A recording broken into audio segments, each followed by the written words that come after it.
Hello, everyone. This is such an interesting Friday. So, first of all, today is Friday 13. So, nothing creepy, maybe. We'll see later on.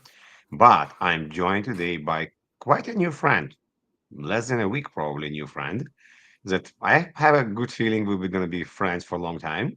We kind of Absolutely. connected right away. And this particular friend just released a book that's not similar, but touching the same points and kind of reaching to what I think is important. Ron, what do you do? And what just came out yesterday? Well, Evgeny, this is so much fun to do, and I'm glad we set this up. We'll hope the gremlins stay away for Friday the 13th. But I've been in pre-sales for 26 years. Currently work as vice president of a global pre-sales services, is what we call the team. And what happened yesterday was we actually officially launched the book, Friendly Human in Pre-sales. And like you were saying, it's really a story of my lesson. It's a story of my journey. I was a very technical person coming into this role back in October of 1998, a long time ago. And just being technical wasn't enough. There were a number of things that I had to learn to achieve success in the role, and we'll talk about them. People always talk about them as soft skills or people skills, but I'm really digging in on some Strategic very specific skills, ones. I tactical skills, think, how many? yes, they're just nebulous. So I really wanted to dig in and talk about which ones are important and why they're important. So but yeah, that's and so we had a little party yesterday. Yesterday was actually my dad's birthday, so to be able to launch it on his birthday and have a little party, it was a lot of fun. So do you think they need to add that good human being need to what? Have a son, put a tree, and have a house and write a book? So that sounds like a good blend of things to me. Absolutely. It does have to be a son, actually. Could be a daughter as well. Sure. Yeah, I have two I think daughters and three stepsons. I think it's all good. Great. So we're definitely going to talk today about soft skills and about what we did in our life and what are some of the traits about sales engineering in general. So I'm come from a cyber, you come more from IT. So going to be interesting to see where we connect and where we Yes. potentially have a different views. I was at a conference this week in Montreal, here in Canada, and I was presenting about soft skills in tech, just in general. What do you need to know? How it's important. So two things strikes. No one in a room had ever had any training about how to overcome fear. And almost no one, beside the people that kind of did presentations, recorded themselves to understand Mm. how they can do stuff better. So I think it's quite important from my view. I know new book that, by the way, unfortunately didn't come on time. I ordered yesterday at 7 a.m. and I was hoping it's going to print it and get here by the time we're recording. So I cannot show a picture of your book. I can show a picture of my book if you didn't got my book yet. Show your picture as well. Let's kind of do a screenshot maybe. Absolutely. Yes. I don't know if I did a screenshot or not. We'll see. Oh, Maybe somebody else screenshot. did the Okay, sorry. screenshot. Good. So it's definitely important. And what was interesting yesterday, a lady came to me and asked me, how do I get in to be a sales engineer? And this was a very good question because I'm like, of course, let me tell you what to do. And they're like, wait a second. Let me not rush. Let me think about it. And what I did, and I want to ask you because I think it's something interesting to talk about it, is my first question to her was, what do you do now? She's like, oh, I'm doing Mm. risk and compliance. I'm like, this is great. I'm like, what do you want to do? Like, I just want to be sales engineer. I'm like, but you cannot just be a sales engineer. You need to preach something. You need to teach something. You need to advise on something. You need to help something. So why would you start with GRC and compliance? Like, yeah, but there's other things. So we had this conversation, and my view always for people want to get to cyber is don't go what everybody else tells you to do. Think about what you like to do. Connect to your current passion, to your current profession. You could be an analytical person. You could be different type of people. So what is your take? If I'm asking you, or anybody asking you right now, how do I get to be a sales engineer? And by the way, everybody that's listening to us right now and watching, feel free to ask questions. We'll definitely ignore you. Oh, sorry, I mean, we've got answer the questions. I'm kidding. And if not, we'll find a way to let you know what to think about later. So, Ron, please. No, I think that's a really interesting question. I got into pre-sales through being a technical person, and I think a lot of us have that route as just kind of an easy one to do.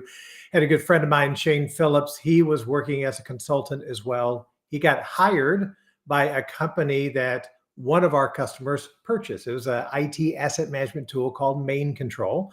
Main Control was wanting to bring their product to the US and essentially hired Shane as their first sales engineer. And then he called me up and said, "Hey, there's this thing called a sales engineer. You would like it and you'd be good at it." So again, that's a long time ago. So it's been a great ride. I actually did a stint as a seller on purpose for 3 years because I wanted to add that experience to the resume. And I'm really glad that I did it. It wasn't my favorite job. I made some money.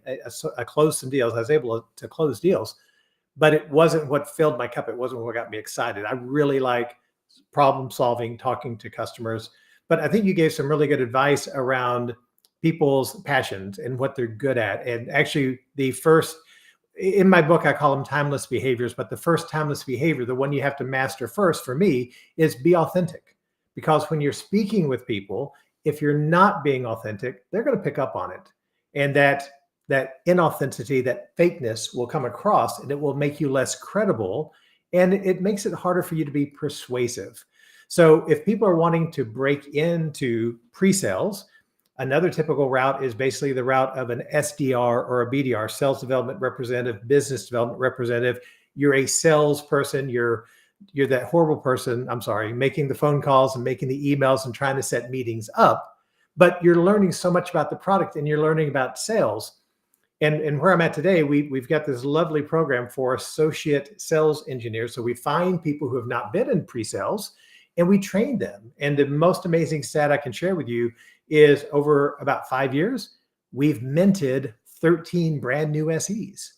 A lot of them had been SDRs, BDRs, but lately we've started branching out into other areas because I think there's a really cool blend of skill sets that you need for an SE. But we've brought a chemical process engineer over, we've brought a teacher over, we've brought an opera singer over. I mean, lots of different roles. So I think it can be anything, but you got to kind of follow one path that'll kind of open that door a little bit for you and give you that opportunity to pursue it. You converted people to go on the dark side. This saying. This is the light So side.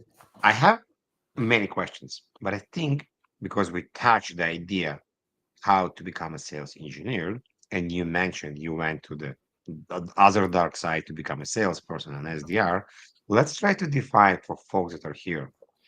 What in your mind is the difference between a salesperson and a sales engineer?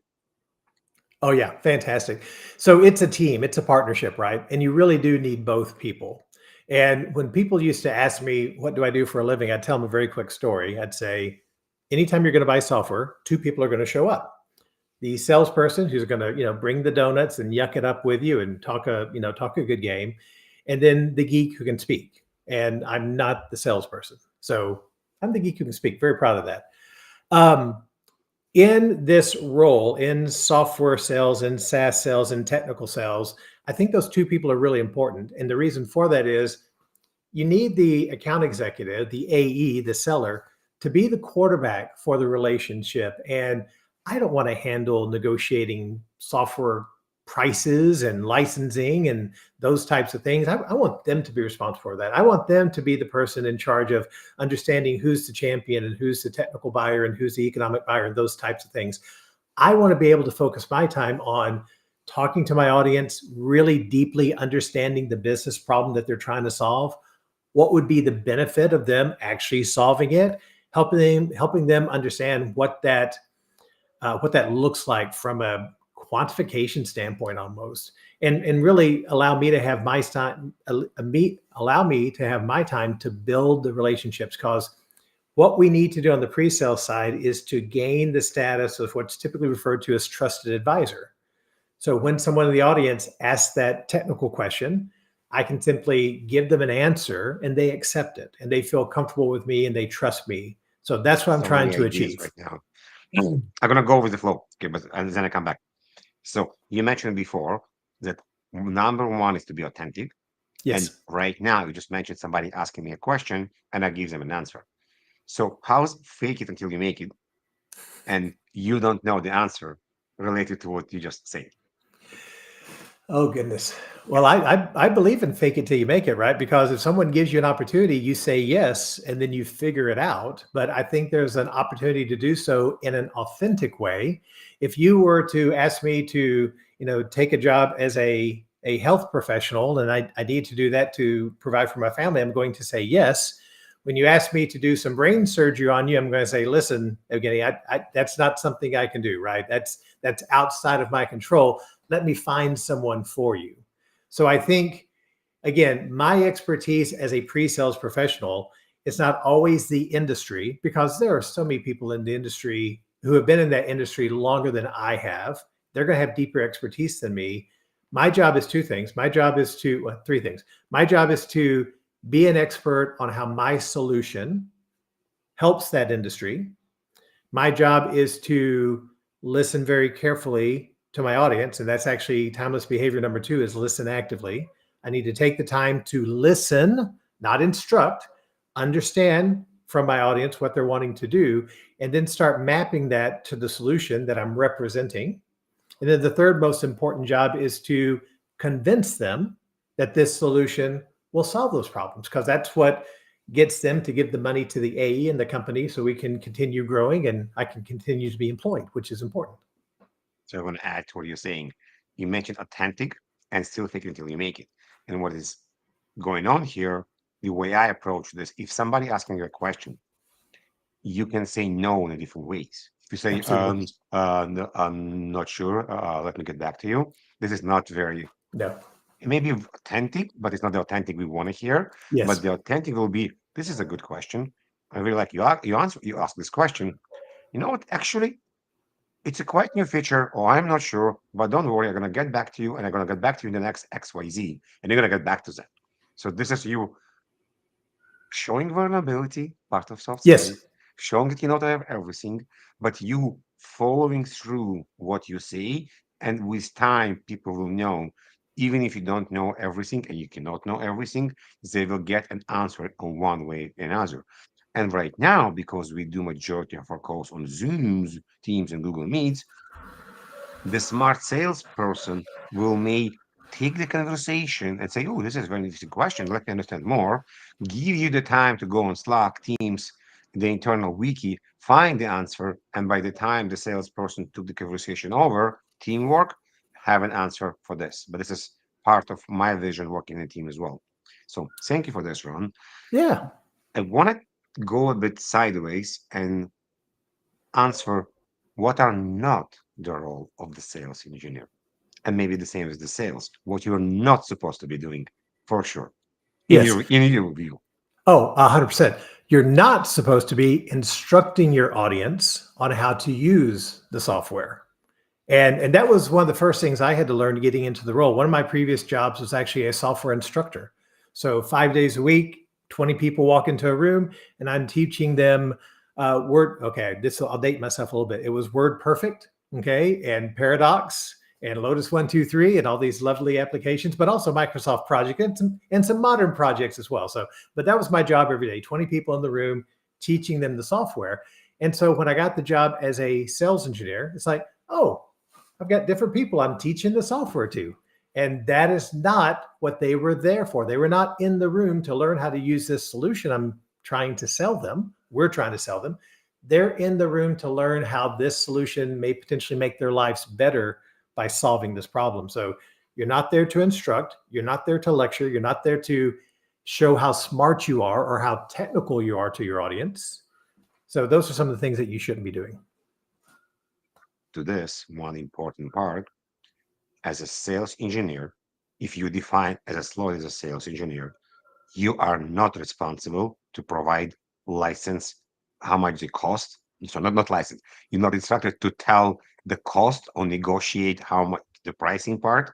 This is the role of the salesperson. So if somebody asking you, hey, how much it costs, like even if you know the answer, say, this is a good question, or whatever it is. Let me bring Yeah. John, Ellie, whatever it is. He or she will make sure to take care of you. This way, you're not putting yourself in the Pandora box later on because, oh, but Ron told me Yeah. Yeah. XYZ. Yeah. Yeah, I think that's really important. And kind of going back to this idea of having two people, I think is key, because in that relationship, if I'm answering questions about if I'm the only person, if I'm the only person, I'm answering technical questions and licensing questions and everything else, but I'm the seller, I think my audience tends to get maybe a little confused or maybe a little worried that, well, wait a minute, this is the salesperson. I can't trust everything that they say. So I really do think you need that partnership of, okay, here's the salesperson. I know his goal is trying to sell me. So I've got to parse out some of the things I'm hearing from that person. But Ron over here is my pre-sales guy. He really understands the problem. I can trust him. So I think you really do need those combined roles. I've seen some companies trying to put it into one person, and I think that's an impossible ask Is this because you're going potential to lose future credibility. or no? I don't think so. I mean, I've seen some companies try it. I've not seen much success for some of the PLG stuff where you don't need a very technical person to run through a demo. I've seen some account executives providing demos, but that's really the product selling itself. And again, I think that's really for the product led stuff where it's very, very simple and straightforward.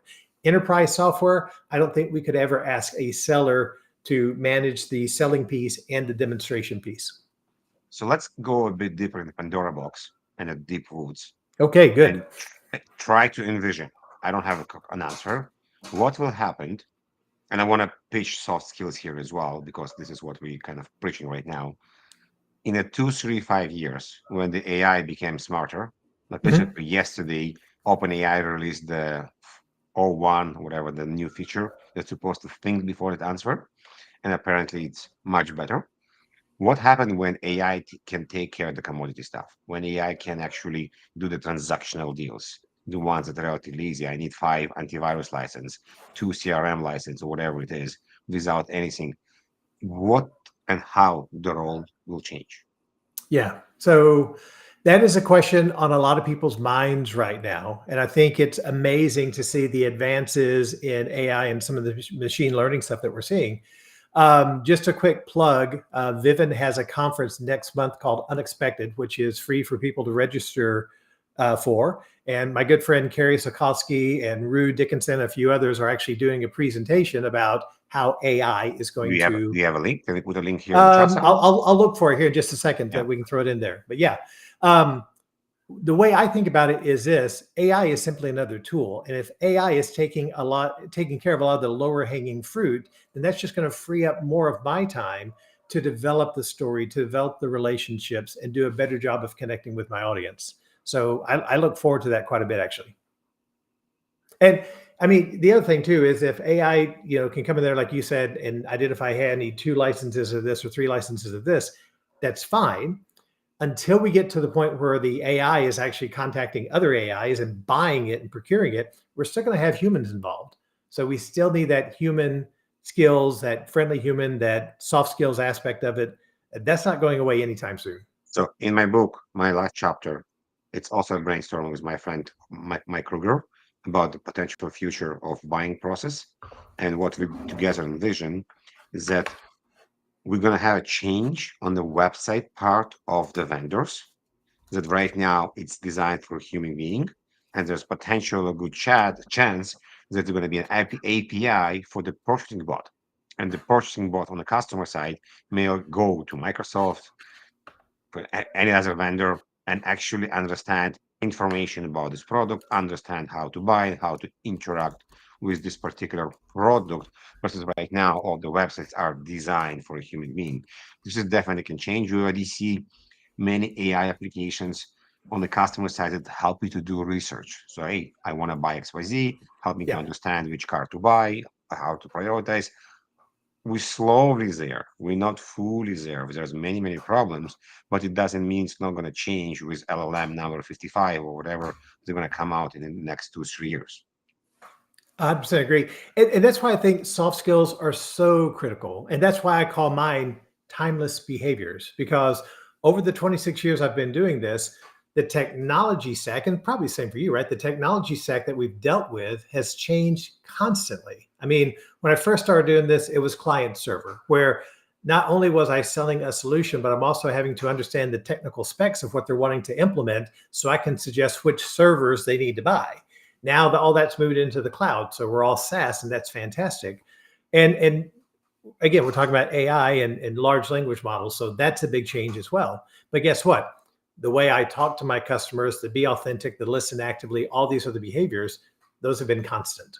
So I think it's something that is so amazing that we don't take the time to invest in as technical professionals, but it's the one thing that's constant all throughout the course of our career. What is your take on the human part that we are different from perspective how we understand information? Audio, visual, kinesthetic, learner, more short skills, short task, longer task. There's many different modalities how we explain Yes. human behavior. I'm wondering what you're saying and what do you preach in your book on your life as well. Yeah, I kind of wrapped a lot of those things up into storytelling. And again, I've seen so many very complex examples of storytelling, some kind of formula where you plug in the variables and you get this story. And I don't think that's how it works. Two master storytellers that our audience should check out. One would be Chris White. He's got this story about the golden shovel, and that's a incredible story. I'm not going to take it from him. Just see if you can find that story because it's great. And then Rue Dickinson does a great job, and he's got a story about a bridge and a waterfall. And so, master storytellers right there. And you can find these guys on LinkedIn and find that information. But to me, storytelling is using plain, simple language, anecdotes, shared experiences to convey information. And in my audience, I know I'm going to have those auditory, those visual, those kinesthetic learners. And, kinesthetic can be kind of tough, but there's some language things you can use about, it's a nice autumn afternoon outside and a cool breeze is blowing. And if you can work those types of elements into the story and make them feel involved, that's how you connect with those kinesthetic learners. So I think we have to consider that. And, from a visual standpoint, can we get rid of slides with, 12-point font, basically printing out everything we're trying to say? No one will remember that. You need strong visuals. I use slides in my presentation all the time. I set up a point that I'm trying to make in the software. Then I switch over to software and show it. Then I land back on the slide to reinforce that point. But the visuals I'm talking about are typically full screen visuals. It's something to remember because they're not going to remember all the text, and you shouldn't be reading all the text to them. So those are a couple of things I think about. A lot of that's encapsulated into the storytelling chapter in my book, and that's timeless behavior number 6, tell a story. And really, it's just about effective ways of communicating information. Is there is a way in your mind? Oh, of course, there's a way. What would you recommend people to practice storytelling and how? Oh, that's another good thing. I'm glad you brought that up. I've read business books before that give you all this great information that they don't really have any ways of practicing or suggesting. So in each of the chapters, there are some suggested resources. And the one for storytelling, it sounds goofy, it sounds cheesy, but trust me, it works.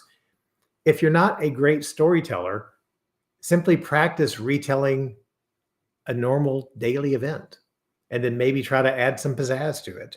Like, last night I was outside and had a little bit of nice tequila celebrating my book release by the pool. So, work that into a story. It was a beautiful, cool, summer evening here in Texas, and the light was on in the pool, glowing a nice blue shade across the yard. And my favorite tequila was sitting there in my favorite glass, and, yada, yada, yada. And the fire will blow up without any notice, and all the users had a blue screen, and everybody went home because it was raining, and internet didn't work. That's the What I Friday want to, the 13th version of the story. yeah, what I wanted to add to this is record yourself in the same Yes. time. Analyze yourself. We have AI tools that can help you to Yes. analyze your voice. Analyze, do you have filler words? Which one? We all have them in one point of our life, and there is techniques to remove them. And actually, don't remove filler words, replace filler words. I think what this is many people don't understand is you don't need to remove them. You just need to replace the filler words with a short pause. Yes. Just be Perfect. quiet for a second or two. Much easier than to try to remove, eliminate everything as well.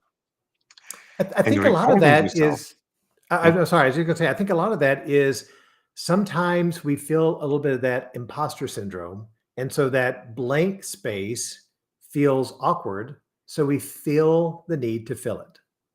But no, please keep going. That's excellent what you're talking about. And I'm gonna piggyback on the idea of the pause because in many cases when we work, we ask a customer a question and the customer not answering. And if we make a mistake to try to ask a question a different way or move on, in many cases, you want to continue to be silent. And even so, it's very uncomfortable because the customer will eventually answer the question. And it could be a very important question. If there's a budget for this, for the sales side, if there's a budget for this product, or whatever it is you think it's important for your particular deal, or to make sure it's working, practice the silent. Another part that I think helped me with storytelling and using the voice, when to be quieter, when to be Yes. softer, how to play with it, is just basically telling jokes. You can tell it to your friends, you can tell it in your group. It's amazingly work on kids, you know, in a funny and a bad way. All depend how you tell them. Especially if you tell silly jokes or you play with your kids because they have like all these dad jokes as well. Yeah. But jokes are amazing because one, you become maybe a more popular person in your company or in your group of people too. It's just fun because you actually need to use your voice, and many jokes play on the pause, play on how you use your voice. If you don't have, I don't know how you can call this, ideas on what to tell to, hey, just go on the internet, Google jokes, and you find jokes and Sure. just kind of learn them. It's also an interesting way to memorize information and repeat it as well. Do you have a go-to dad joke that is nice and safe that you can break out? Oh, that's a good one. I do a lot with my kids. Hmm. While you're thinking, I've got one that Okay. just recently popped up, and again, just the stupid stuff, but for breaking the ice and just kind of creating a little bit of a levity in a mood. A duck walks into bar, says, "Hey, do you have any root beer?" Bartender, "No, don't have any root beer. Get out of here." This happens day after day, and the bartender's just getting really, really tired of it. And so again, duck walks in, jumps up on the bar stool. "Hey, do you have your root beer?" And he says, "I'm tired of you coming in here, bothering me about the root beer all the time. Next time you do, I'm going to nail your beak to the bar." And the duck is just aghast at this, right? So leaves dejected. Sure enough, comes back the next day, jumps up on the bar, and the bartender is ready to go. And the duck says, "You got any nails?" He says, "No, I don't have any nails." "Oh, you got any root beer?" So nice one. No, I have nothing come to mind right now. I usually don't do a lot of jokes in the business. I find something else, but in a group of friends, I usually Sure. do, and I like the humor. And depending on the company, sometimes the black humor, sometimes it's nice. Oh, yeah. I stay aware of politics, and this is Good. something I learned a long time ago. Depend on the group of people, I may do religion if I know the people or I know who's there, but Ooh. definitely not politics. Yeah. Yeah, I've seen. I was in a meeting one time. Fortunately, I was not presenting, but an acquaintance of mine was, and he made. And this is a number of years ago, so people don't try to figure out who he's talking about. But he made some comment about a current political figure, and it became immediately obvious that some people in the room felt very differently, and everything froze. And because the atmosphere and the energy in the room had changed, it affected him and it knocked him off his groove and he never really recovered for the meeting. So I think there are some of those taboo topics that, I mean, comedians handle it really, really well, but their job is not convincing someone to buy software. So we have to stay in our lane, if you will. I guess their job is to make sure you're coming back for more jokes. So Yeah, it's a bit different. And you're absolutely right about the atmosphere in your room. And it's become much harder when we're now doing video calls 100%. because two, three, four, five people, assuming they have the camera on, you can see something. And assuming is actually looking into the camera and not looking on the side, and you don't see Right. everybody's face. But if you have five, six, eight people, you don't see everyone. You cannot read the room. It's very, very hard, depending on the size of Yeah. the screen as well. And if you see them, you only see part of the body as well. So it's hard to judge. It's hard to understand. Is it resonating? Do you understand? Do you like where I'm going with this? Am I providing good examples and good kind of metaphors? So metaphors is Yes. actually one of my favorite things to do when I'm explaining ideas. I think it's a great example of storytelling, metaphors, anecdotes, all that kind of good stuff. The other thing I think that if people want to, if people who are in this role want to have things to practice on that would help them out, I think the idea of practicing and having a library of those open-ended questions is something that could be really helpful, because in that moment you're not just vapor locking. And the worst thing you can ask is, does that make sense? Stop doing Some, that right yeah, now. I sometimes actually asking this, and then I catch myself like, why did I ask this? Why did I ask this? What do you replace it with? What do you do? Well, you just gave a couple of great examples. It's like, does anyone see parallels to what I just showed as to, how you're doing today? Or, hey, Bob, is that easier than what you're doing today? Just those types of questions where it's just not a yes or no answer. And then once you say that, then you have to be quiet. You have to not say something. And guess what? It may turn into 2 seconds. It may turn into 3 seconds. It's going to be that awkward silence. But if you can, that's another thing to practice. If you can do that and just keep your mouth shut and just look at the screen and smile, somebody in the room is going to figure out, oh crap, he's not going to keep going until someone says something. So one part is also very interesting, and it's related to people, depending on who you are. Some people don't like to be interrupted when they present. Some Mm, people are okay. And honestly, I don't care what other people say. We all different. yes. We all Yes. different. We cannot just say one or another. What I think it's important is, as a solution engineer, sales engineer, whatever you want to call it, use there for the people that you're presenting, not to show how smart you are, as Ron mentioned before as well. So you need to figure out the way that works for you, that you will do it. Definitely, definitely. Please don't present and do a demo for 40 minutes at any questions and then never stopping. But what I usually do that helps me, I tell, hey, guys, I am here to present XYZ. By the way, I know the material really well. So feel free to interrupt me any moment, ask me anything you want anytime. If not, I'm gonna probably talk you for XYZ and then we can Yeah. go from there. Now, I'm okay to be interrupted.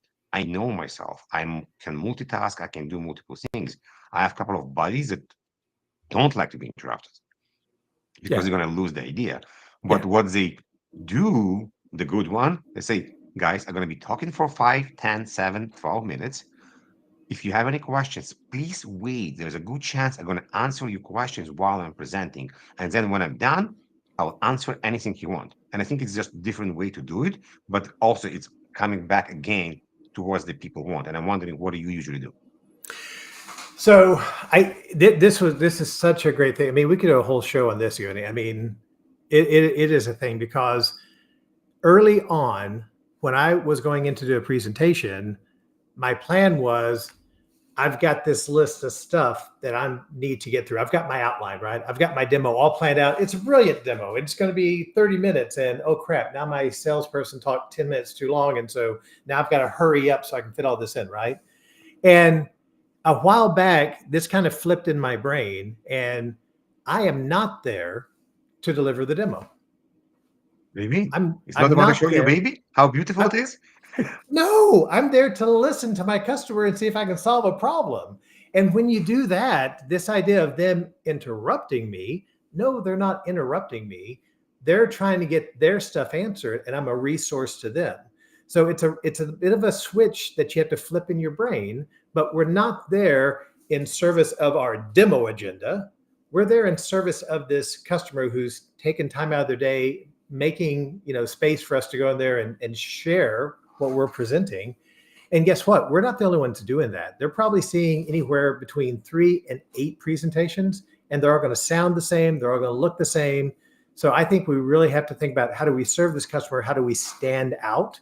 Timeless behavior number 8, excuse me, number 7, the last one in the book, chapter 8, is leave an impression. Because after someone has seen 3 to 8 presentations, then their boss is going to come to them and say, hey, Ron, appreciate you being part of this evaluation committee. Which one do you think we should choose? And you're like, the analysts all love them. They all have the whiz banger feature. They're all in the upper right quadrant of the magic circle square, whatever. How do you differentiate that? So I think if we can go in there and we can be really good listeners, we can build those relationships, we can keep our presentation as simple as possible, and they remember us. I think that's a really good set of circumstances that can get us further down the evaluation cycle. You mentioned a couple of things that I think very, very important as well. And I want to go deeper on some. So we spoke about how to be there for the customer. Yes. And what I like to do, and then what I think is important, is the guidance of the customer and to be guided by the customer. And it's related to vulnerability and it's related to asking interesting questions, open, close question. And Yep. many people forget that they can be guided as well. And in this case, one of the things we can do is, depend on the situation, ask the customer, what do you want me to do? How do you want me to approach? Is there a better way to present you the information? Is there a better way to follow up with you after this call? Or what do you need me to do to make your selection process the easiest as possible? Perfect. It's not, Perfect. hey, I can do XYZ. Just tell me what you need. Do you need a business plan? Do you need comparison? Do you need what? So this is a strange idea just to ask the customer to of guidance. And I'm wondering again, like, what's your view on this? No, that's 100% right. And I think it's so important that you brought that up because I think there is a huge problem right now in at least the SaaS software world around this idea that as companies, we put together our selling process, and that selling process does not align with the modern day buying process. People today are buying very differently than they have in the past. And I think we're a little bit behind on the curve in modifying our behavior to give them the better experience that they're looking for. And what I mean by this is people are used to being able to go out on Amazon, for example, and get all the research and get recommendations and everything else that they can use to make their choice. In the software world, you reach out to someone on their website, it's like you got 14 people calling you wanting to set up a demo. And can we talk tomorrow at 1 p.m.? And are you doing well? That kind of crap, right? So we've got to modify that. I think the new category around demo automation and some of the things Consensus and Salio and some of these other companies are doing to make these demos a bit more portable and put more of your solution out there where the buyers can consume it and educate themselves ahead of time. I think that's really helpful. We're getting more educated buyers. And from my standpoint, I really, really like that because then that means less introductory demos, less evangelization demos, and more of the demos where I can really dig in with someone and see what it is they're trying to solve. They'll have some familiarity with what we can do so we can get more technical on how we can actually go about solving these things.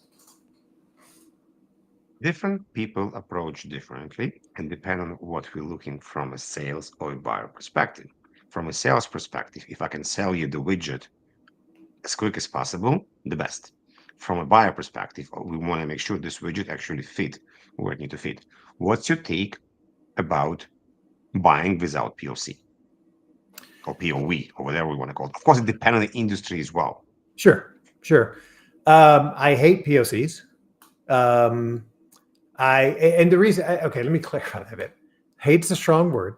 I highly dislike doing POCs. And the reason I say that is that's not real. I mean, yes, you can prove out various things, but to me, our job as technical sellers, as pre-sales professionals, is to convince someone. And there's a number of things that we can use to convince someone.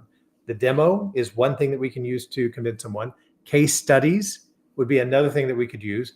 A POC, POV, trial, pilot, whatever you want to call it. That's yet another, set of things that we can use. If I tell you what I hate, I will say this: I hate it when my seller pops in and it's like, "Oh, next steps, let's do a POC," without any discussion. That's really, really bad, right? Even If asking we've the got it, customer wants to. yeah, make sure the customer wants to do it first. Um, but if we get to that point, then in my opinion, maybe we haven't done a good job of convincing the customer that the solution is right for them.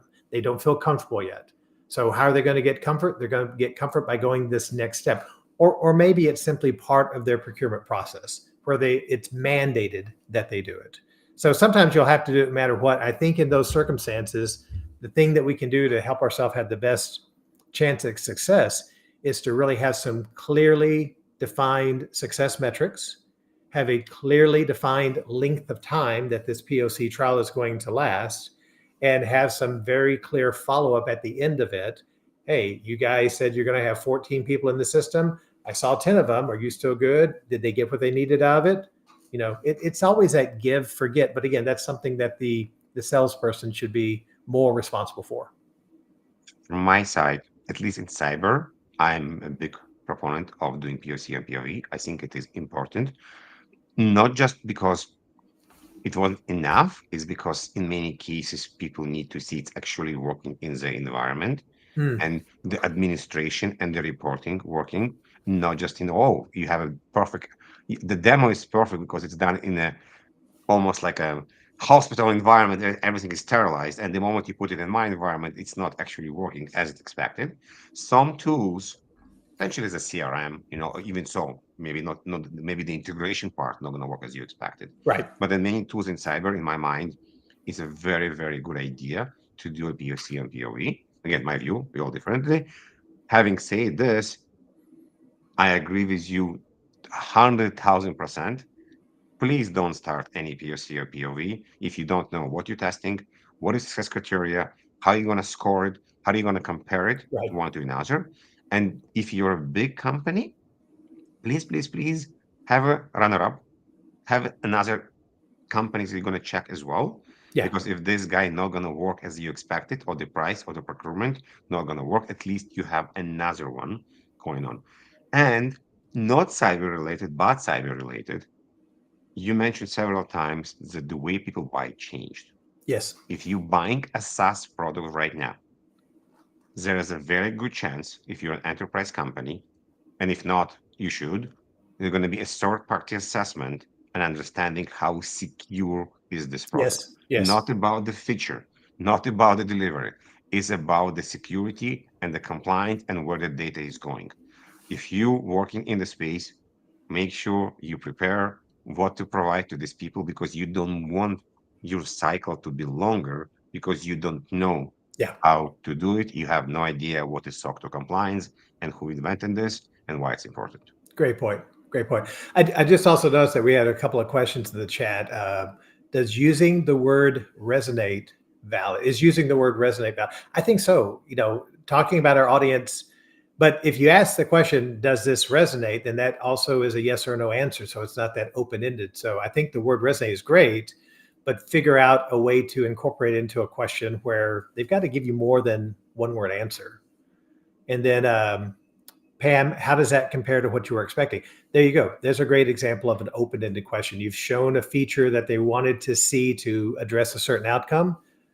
Yeah. So again, does that, how does that compare to what you were expecting to see today? And he can't just say yes or no.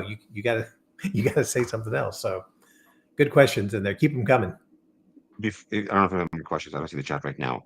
But let's quickly talk about open-ended question and closed-ended question. Okay. Same as you, I love open-ended question. Instead of asking, do you like blue or red? Please describe me your color and why. Completely different question. How many firewalls do you need? Oh, tell me about your firewall environment, CRM, whatever you storage, whatever you want. Having said this, there is time for closed-ended question. Sure.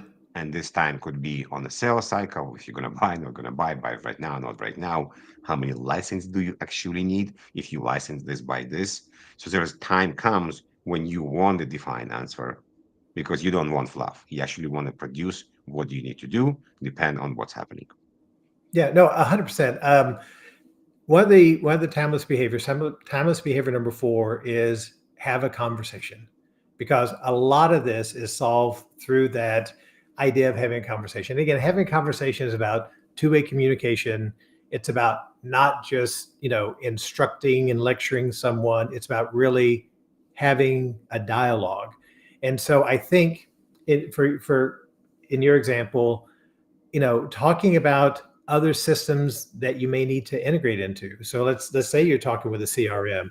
Is important for this CRM to integrate into monitoring solution? That's an easy yes or no question. And hey, how does your monitoring system integrate to your CRM? Well, it doesn't, right? So I think the purpose for me, the That's a main good. purpose Is of this a these, question in RFP, Ron? well, yeah, Because exactly. it's a question and RFP. It's always it depends. There's always going to be an answer. Always it depends. No, in the meeting in person, as you're Yes. kind of doing discovery. But no, good point. Yeah, RFP is a different story. We're not going to touch it right now. It's That's a show for another day. I hate RFPs too, by the way. Um, but no, just this idea of having that conversation, and it's funny too. I'll close with this one little thing on this topic.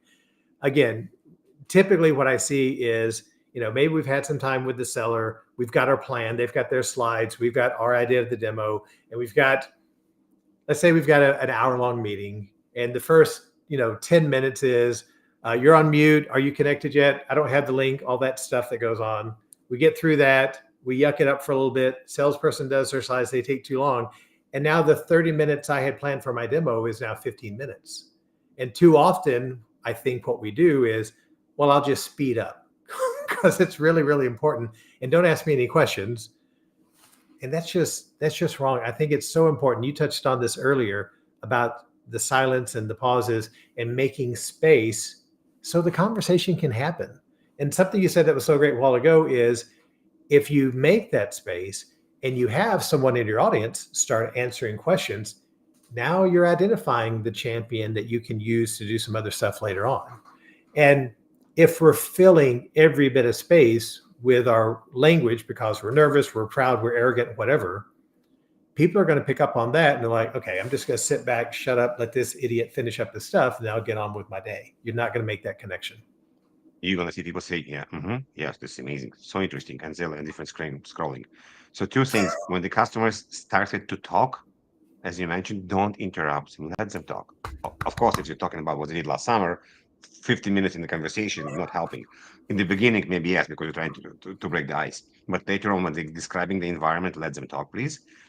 And you mentioned 2-3 minutes ago something interesting. I see. I'm saying you mentioned probably 55 times on this episode. Very, very interesting about being scared, being uncomfortable. Before we went live, we had a couple of minutes to chat and we mentioned fear. So I was presenting about soft skills in tech this week twice. And every time I presented, I asked the audience, is anybody in the room ever had a training about how to overcome fear? No, no one. More than 100 people, no one. And I think we only teach how to overcome fear if we are in a theater, so stage fear, or if we're doing some kind of professional fighting, then people, like good coaches, explain to how to go to the ring and overcome the fear of the opponent. Beside this, there's of course an army. What do you take? Like, what if I'm an amazing, smart engineer, and now you tell me, oh, tomorrow we're going to be a very big presentation, going to be 25 people and the C-level people, and make sure you don't screw it up. Like, and you're like, what? What do you personally do?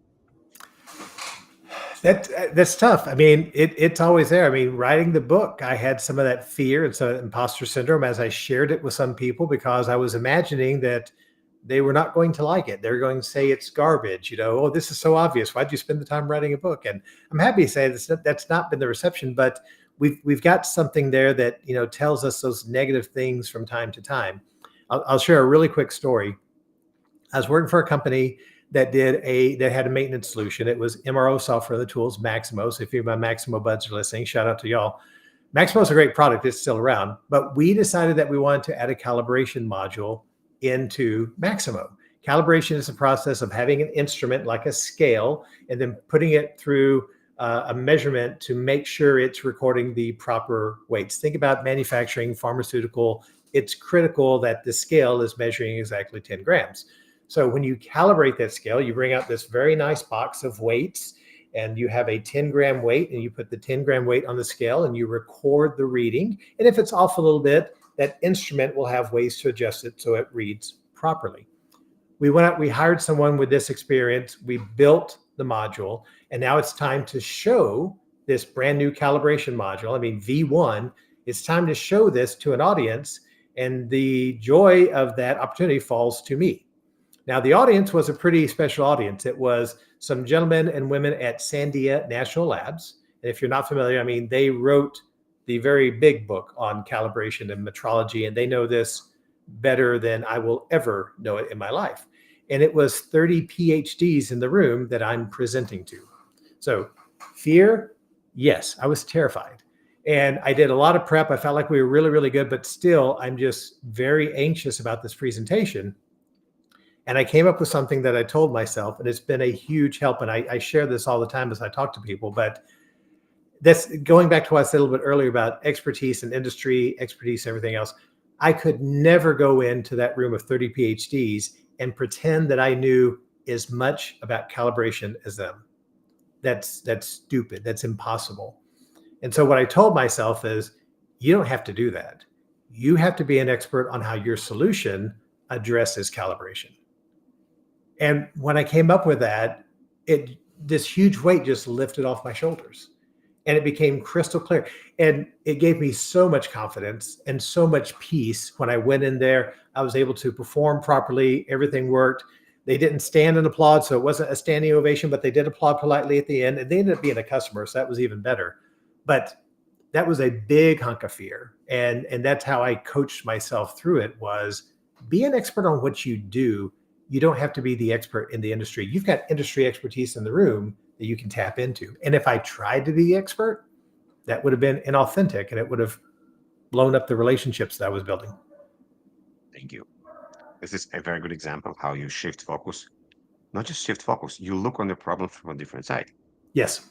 And I think this is what let's forget, that our customers are going to have their own vision and their own view on the product. And it's a good idea to try to be the customer, the judge, somebody else, to shift views, and it will give you perspective of what to do. I think we're running almost 50 minutes right now. So Oh, wow. great. Time flies. Time flies when you're having fun. So let's do that. Let's show us our book. Okay. Everybody go to Amazon if you don't have the book. My name is very, very unique, so it's easy to find me. I don't know how many people with your last name have on Amazon. Hope not too many.